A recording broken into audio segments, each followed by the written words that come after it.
আজি ভাল লাগিছে নিজৰ হৈ ভোট দিব পালোঁ আৰু সেইটোৱে আৰু ভাল লাগিছে বেলেগ একো নাই মানে গণতন্ত্ৰত যিহেতু একমাত্ৰ ভোটটোৱে আচল উৎসৱ গণতন্ত্ৰত গতিকে গণতন্ত্ৰৰ এই উৎসৱত নিজেই এজন প্ৰতিনিধি হিচাপে ভোট দিবলৈ পাই অতিকে আনন্দিত হৈছোঁ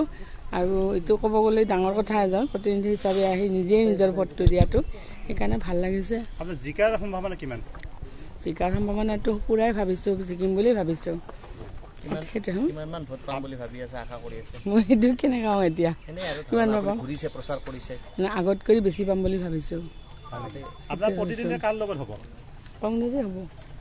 কংগ্ৰেছ মূল প্ৰতিদ্বন্দ্বী হ'ব বঙাইগাঁও ৰাইজে আপোনাৰ পৰা কি আশা কৰিব বাইদেউ এই মুহূৰ্তত কি ক'ব আপুনি আশা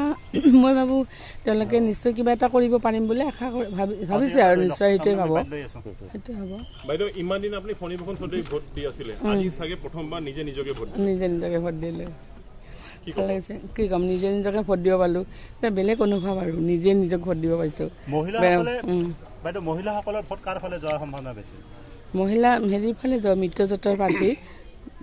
সেইটোকে ভাবিছোঁ একমাত্ৰ মহিলাৰ কাৰণে হ'ব পাৰে নেকি হ'ব পাৰে মানে বহুত মহিলাই কৈছে মানে এইবাৰ মহিলা ইমান বছৰৰ মূৰত হৈছে গতিকে মহিলাক সকলোৱে বিচাৰিছে আৰু মহিলাৰ হ'লে মনৰ কথা ক'বৰ কাৰণে সুবিধা পায় সেইটোৱে ভাবিছে আৰু ৰাজনৈতিক পথাৰত আপুনি আহিব বুলি কেতিয়া ভাবিছিল নেকি একদম ভবা নাছিলোঁ কোনোদিন ভবাই নাই মই ৰাজনীতিক পথাৰত আহিম বুলি একদম মানে চিম্পুল আছোঁ মই স্কুলতো সেই তেনেকৈ আছিলোঁ হঠাৎ মানে পৰিস্থিতিয়ে বাধ্য কৰালে মোক চবেই মহিলা পৰিষদ যুৱ পৰিষদে চবেই ক'লে আপুনি এনেকৈ কৰক তাৰপিছত ছাৰ নাথাকিলে তেখেতৰ কথাবিলাক আমি কাৰ আগত ক'ম এনেকৈ কোৱাৰ পিছত চবেই এনেকৈ ইমান কৈছে জোৰ দি আমাৰ ছাৰৰ ফালৰ পৰা বহুত আপত্তি আছিল মোক কথা পাতিব দিয়া নাছিল আৰু এইবিলাক ময়ো ভবাই নাই একদম কথা কোৱা নাই তাৰপিছত সকলোৱে ক'লে মানে মই প্ৰাৰ্থিত্ব দিবই লাগিব সকলোৱে কোৱাৰ পিছত মই বাধ্য হ'লোঁ